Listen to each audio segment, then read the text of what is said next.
Ya pemirsa, kita berada di segmen Aceh. Saudara, ada aktivitas unik yang dilakukan masyarakat Gampung Kelibet, Dayah Tanoh di Kabupaten Pidia.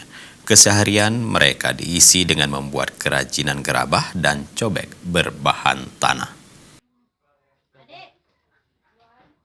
Kerajinan membuat gerabah dan cobek berbahan tanah liat adalah salah satu kerajinan tangan manusia sejak zaman purbakala.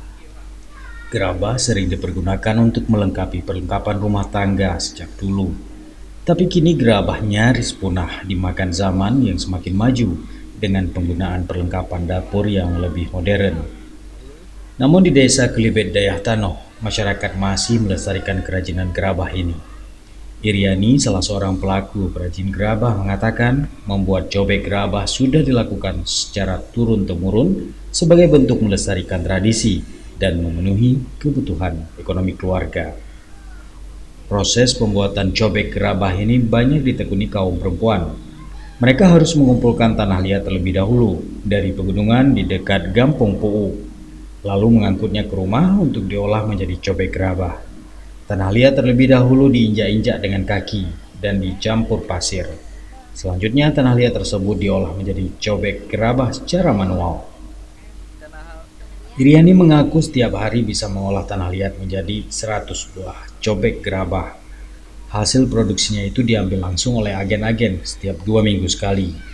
Biasanya agen akan mengambil 200 hingga 300 biji cobek gerabah untuk dipasarkan ke pasar tradisional dengan harga bervariasi antara Rp3.000 hingga Rp10.000 per buah tergantung ukuran dan bentuk.